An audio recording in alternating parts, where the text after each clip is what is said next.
श्रीमद्भागवत महापुराण की, श्री दादा गुरु की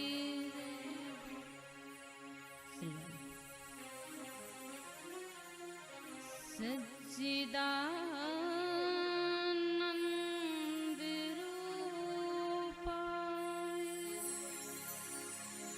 विशुद्धपत्यादि हेतवे तापत्रय विनाशाय श्री कृष्णाय वयं नमः। बंसी विभूषित करनवनीरदाभा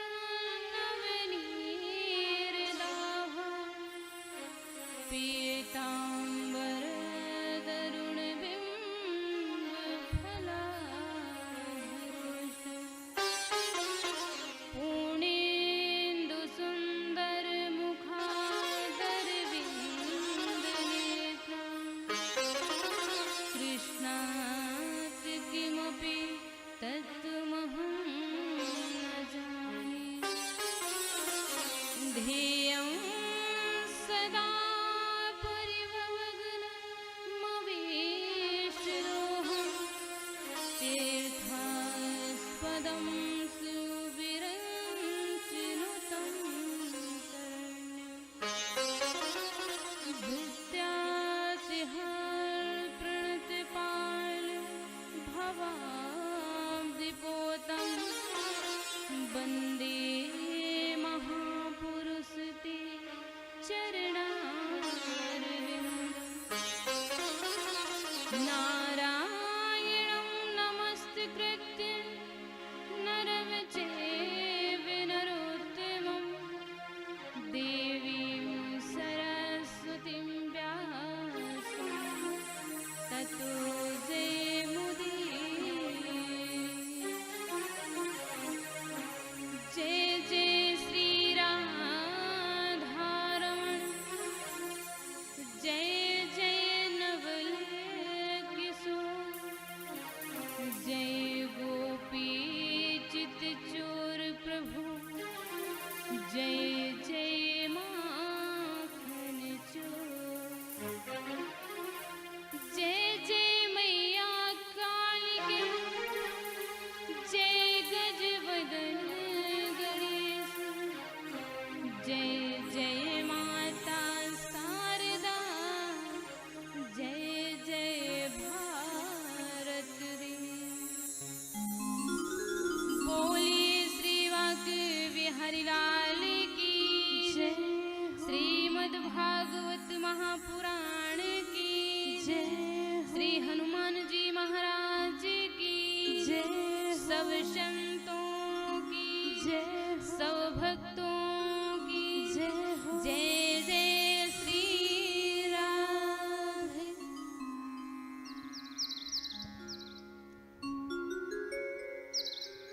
परम मंगलमय परात्पर परम अखिलेश्वर श्री बाके बिहारी लाल जी के पावन चरणों में प्रणाम करते हुए हम सबकी प्रिया और श्री हमारे श्याम जी की श्री श्यामा प्रिया श्री राधा रानी जी के श्री चरणों में प्रणाम करते हुए श्री हनुमान जी महाराज और महामुनि श्री वेदव्यासी श्री सुखदेव जी महाराज के श्री चरणों में प्रणाम करते हुए जिनकी कृपा से आज हम आप सभी लोगों को यह दिव्य सत्संग, यह दिव्य श्रीमद् भागवत की कथा का रसपान करने का सुंदर अवसर प्राप्त हुआ है। ऐसे हमारे सूक्ष्म रूप में विराजमान पूज्य गुरुदेव दादा गुरु के श्री चरणों में प्रणाम करते हुए भगवान की वांगमयी प्रति स्वरूपा श्रीमद् भागवत महापुराण साप्ताहिक ज्ञान यज्ञ में विराजमान सभी संत जन, विप्रजन, सभी सत्संग अनुरागी बंधुओं एवं भक्तिमती माताएं, छोटे छोटे बाल गोपाल, सभी के प्रति यह भाव रखते हुए सिए राम में सब जग जाने, करूं प्रणाम जोर जुग पाने। इसी भाव के साथ हम आप सभी लोग भगवान नाम संकीर्तन गाएंगे और इसके तत्पश्चात श्रीमद् भागवत कथा की गंगा में अवगाहन लगा के गोते लगाते हुए अपने इस मानव जीवन को सफल बनाने का प्रयास करेंगे। तो सभी लोग करतल ध्वनि के साथ मेरे साथ दिव्य संकीर्तन गाएंगे। ध्यान रखना, बिहारी जी की भक्ति में लीन होकर, दीन होकर और आधीन होकर बड़ी मस्ती के साथ झूम करके गाना है संकीर्तन। राधे राधे जपा करो, कृष्ण नाम रस पिया करो। राधे राधे जपा करो, कृष्ण नाम रस पिया करो। राधे राधे जपा करो, कृष्ण नाम रस पिया करो। राधे राधे जपा करो, कृष्ण नाम रस पिया करो। सभी लोग ताली बजाते हुए राधे राधे जप करो, राधे राधे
बड़ा ही दिव्य भगवान नाम संकीर्तन हम आप सभी लोगों ने किया।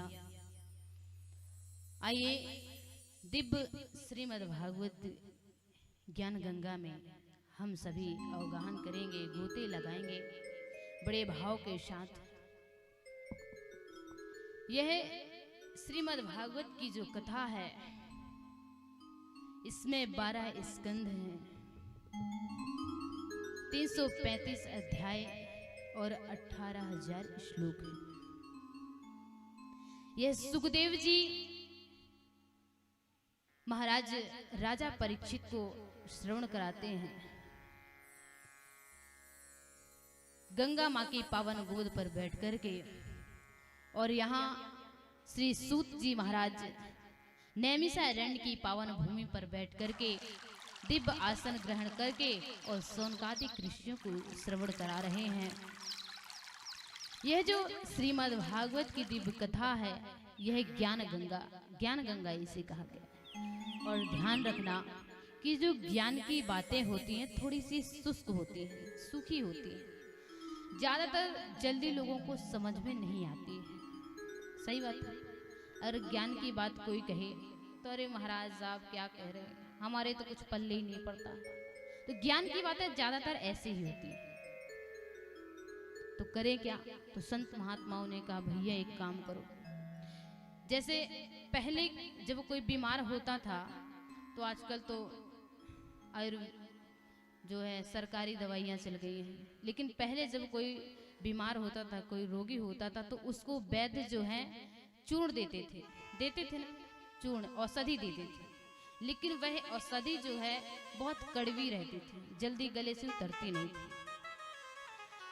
तो किसी ने कहा महाराज आपने ऐसा चूर्ण दिया है, ऐसे औषधि दी है कि वो तो गले से नीचे जा ही नहीं रही है। बताइए, एक तो वैसे रोगी है, ऊपर से कड़वी दवा पीना संभव है, कड़वी औषधि खाना संभव नहीं है। तो बताइए क्या करें? तो वैद्य जी ने कहा एक काम करो, इसको शहद के साथ मिला करके और खा जाओ, तो गले भी हो जाए, उतर जाएगी और नुकसान भी नहीं करेगा, फायदा ही करेगा शहद। तो ऐसे ही जो श्रीमद् भागवत की कथा है, यह ज्ञान है, ये औषधि की तरह है, शुष्क है, सूखी। ज्ञान की बातें जो होती है सूखी होती है। तो संत महात्माओं ने कहा भैया चलो ठीक है। पहले के संत जो हैं, ऐसी कोई सुविधा नहीं होती थी कथा सुनने की। किसी भी बट वृक्ष के नीचे, पीपल के वृक्ष के नीचे बैठ जाएं, दिव्य सत्संग चलता रहता था हजारों वर्षों तक, और बड़े ध्यान से सभी सुनते थे। आजकल तो थोड़ी सी ज्ञान की बात करूं और संगीत ना रहे तो बोलेंगे कुछ तो जमुहाई लेते रहते हैं, कुछ तो सो ही जाते हैं, होता है ना। तो इसी बात को ध्यान में रखते हुए संत महात्माओं ने कहा चलो ठीक है, ज्ञान की बातें कहाँ तक समझोगे, समझ में जल्दी नहीं आती है, तो संगीत रूपी जो शहद है उसको लेकर के और मस्ती में झूम करके इसको का जो है रसपान करते जाएं, तो यह गले भी उतरता है, पल्ले भी पड़ेगा, समझ में भी आएगा संगीत के माध्यम से। और जल्दी जब समझ में आएगा तो हम भक्ति में ओतप्रोत हो जाएंगे, हमारे अंदर भक्ति भाव जो है जल्दी उत्पन्न हो जाएगा। तो ऐसी दिव्य ज्ञान गंगा हम आप सभी के लिए बह रही है। जिसको इसमें गोते लगाना है तो बड़े भाव के साथ मस्ती में झूम करके लगा सकते हैं। नैमिषारण्य की पावन भूमि पर श्री सूत जी महाराज जी विराजमान हैं। और कल हम आप लोगों ने श्रवण किया था कि सौनकादिक ऋषियों ने उनका पूजन किया, बड़ा सुंदर दिव्य आसन पर बैठाया और प्रश्न करने लगे महाराज आप हमें ऐसी दिव्य कथा सुनाइए, समस्त शास्त्रों का सार सुनाइए जो कर्णप्रिय हो, जिससे हमारे इस विवेक का उदय हो सके, जिससे भक्ति और ज्ञान वैराग्य की जल्दी से प्राप्ति हो। तो सूत जी महाराज ने कहा हे शौनकादिक ऋषियों, तुमने बहुत अच्छा जो है कुशल प्रश्न किया है। और क्यों?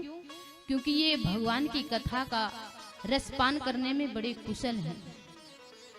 नैमिषी सूत मासी नाभिवाद्य महामतिं कथायमृतरसास्वाद कुशलः शौनको अब्रवीत्। कुशला सौन को अब्रवीत, बड़े कुशल हैं, बड़े प्रवीण हैं, इसलिए ऐसा प्रश्न किया। सूत जी कहते हैं, सौनकादिक ऋषियों, जिस तरह तुमने मेरे से प्रश्न किया है, ठीक इसी तरह का प्रश्न गंगा तट पर विराजमान श्री सुखदेव जी महाराज से राजा परीक्षित ने किया था। और जब राजा परीक्षित को यह दिव्य श्रीमद् भागवत की कथा का रसपान कराया श्री सुखदेव जी महाराज ने, तो वो कर्म बंधन से मुक्त हो गए, अर्थात जन्म मरण के चक्कर से हमेशा हमेशा के लिए छूट गए। जब यह बात ब्रह्मा जी को पता चली तो उन्हें बड़ा आश्चर्य हुआ, ये कैसे संभव है। तो उन्होंने जाकर के अपने शत्रुलोक में एक तराजू लिया, तराजू के एक पलड़े पर सभी धर्म शास्त्रों को रखा और दूसरे पलड़े पर श्रीमद् भागवत को रखा।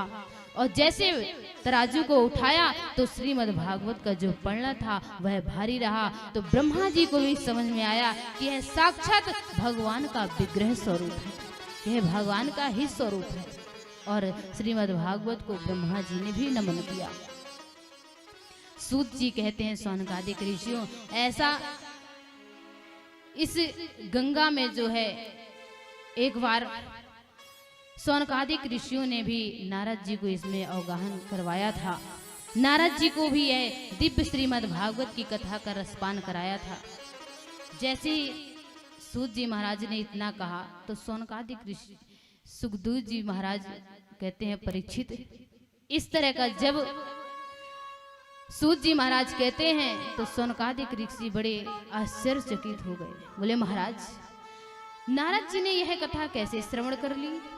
क्योंकि नारद जी एक घड़ी से ज्यादा, एक पल से ज्यादा कहीं ठहरते नहीं, चलते फिरते वाले बाबा है वो, कभी इधर कभी उधर, भगवान की लीला पूर्ण करने के लिए कहीं कहीं भ्रमण करते रहते हैं। तो ये बताइए कि उनका समागम कहाँ हुआ सनकादिक ऋषियों से, कहाँ सत्संग हुआ, ये आप हमें बताइए। तो बोले, सुनो, एकदा हि विशालयाम चत्वारो ऋषियो म्लः सत्संगार्थं समायात दद्रसु तत्र नारदम्। एक बार बद्रिका आश्रम में सनकादिक ऋषि जो है विचरण कर रहे थे। वहां अचानक उन्हें नारद जी का दर्शन हुआ। नारद जी को जैसे देखते हैं सनकादिक ऋषि तो बड़े प्रसन्न हो गए और कहते हैं, भैया, आज तो बड़ा दिव्य सत्संग चलेगा, आज तो भगवान की कथा का रसपान करने के लिए मिलेगा, क्योंकि आज नारद जैसे परम भक्त का दर्शन हो गया है।